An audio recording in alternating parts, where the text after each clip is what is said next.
Hi everyone. I'm here with Nicole, the gut girl. Hi, how you doing, Nicole? Thanks for Good. being here. Thanks for having me. All right, we're going to talk about something that is really important. We've talked about this before in different ways, but fat. Fat is important. We're talking about fat that people eat. And uh, first, why don't you go through the different kinds of fats that we can eat? So we can have monounsaturated fat, polyunsaturated fat, saturated fat, and trans fat.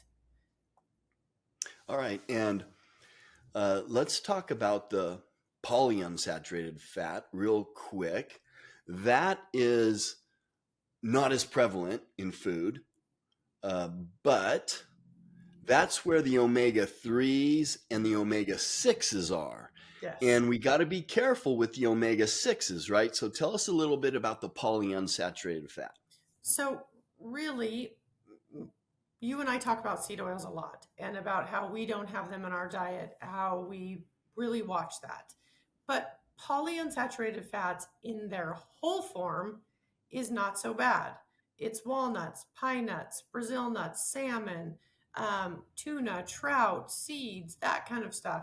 But now, when you break them down and you make them and you high heat them, you're going to break those things down into a rancid seed oil. So that's where polyunsaturated PUFAs get a bad name and they do horrible things in the body.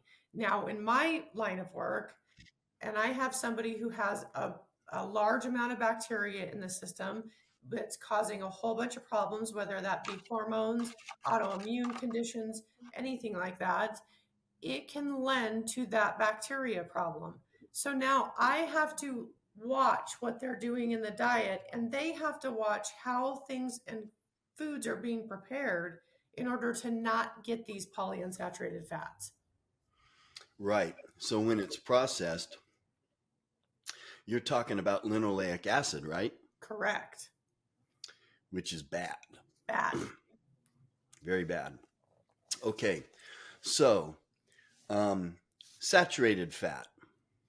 Okay, saturated fat is what got such a bad name, probably around 70s, 80s, because it's beef, pork, coconut oil, palm oils, those kind of things. And that was thought to cause heart disease. Now, just like we just talked about before we started, you can take a really good piece of beef, and what if you put some oil on it to saute it or to brown it or to something like that? And now you have a terrible steak and you've broken that down into lots of different oils. So you've made that bad. And that's where they didn't break this out in the conversation of saturated fats are giving you bad lipids. That's not entirely true. You have to look at the entire picture.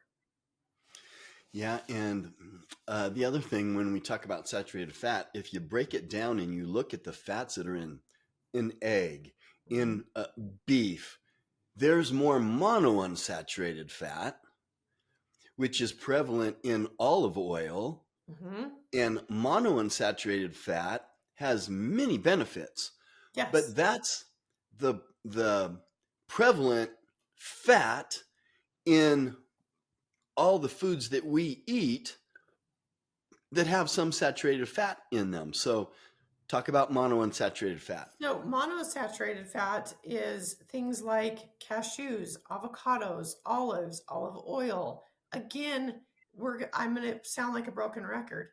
It's very good fat. Look at that, olives. They're some of the best things I tell my clients to eat for good fats are olives, avocados. I have a hot half of an avocado almost every single day of my life.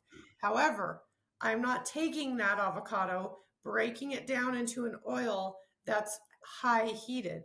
And when I buy avocado oil, I make sure that it's cold pressed. All right. So monounsaturated fat, very good. I take a few swallows of organic um, all olive oil Mhm. every day. Same with me. Extra virgin, I do that every day. And I do it So, particularly for joints. all right. So how about the evil one, which is the trans fats? I call this the Frankenfat because this is 100% man made. It is how they process your foods and make them taste yummy for you to be addicted. So, this is fried foods, chips, crackers, all your spreads that are, if you're not watching what's in those, that has a lot of trans fat in them. Cookies, vegetable shortening, that kind of stuff is your trans fats. If you are eating out in a fast food restaurant and getting a fried any kind of food, you're eating a trans fat. And that's what's making you the sickest. And, you know, look at the seed oils. We've talked about the seed oils, how they're made. And why don't you talk a little bit about labels? How they say less than 1 gram of trans fat.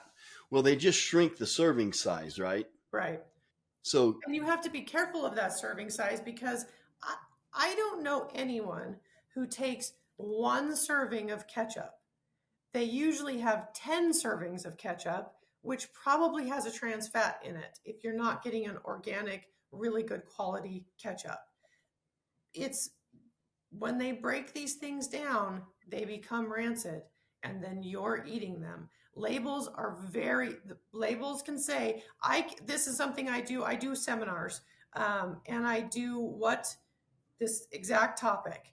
And I'll bring out an olive oil, an extra virgin olive oil that says 100% extra virgin olive oil. You turn it around and it's cut with a soybean oil.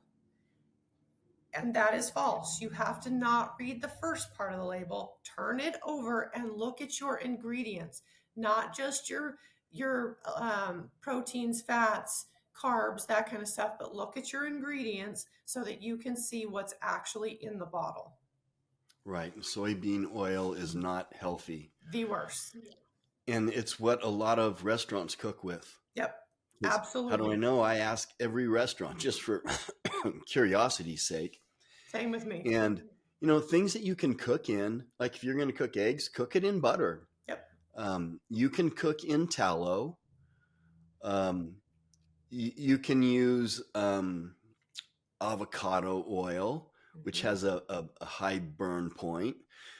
But talk to us a little bit about, say, some seed oils or how they're made, or canola oil. Canola oil is a very popular oil used in restaurants, and it's 70% monounsaturated fat. But tell us what the problem is with canola oil. They're high heating this and they're breaking it down with high heat most of the time. Then they put fragrances on top of that so that it doesn't smell rancid. The other thing is, you guys, we talk a lot about foods and what they're doing in restaurants and that kind of stuff, but you have to be very careful of things like canola oil in baking products. That's 95% of what people use in their baking products. And you can do a whole bunch of other things. You can use avocado. I use a ton of tallow.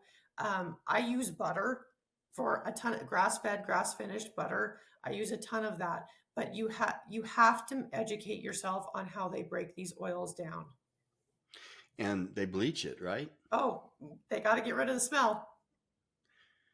And they got to get the color right. Yep, exactly. Yes. Yeah, horrible. Okay, so we talked about all of them, and I think this is the number one, my opinion, number one health hazard in the standard American diet.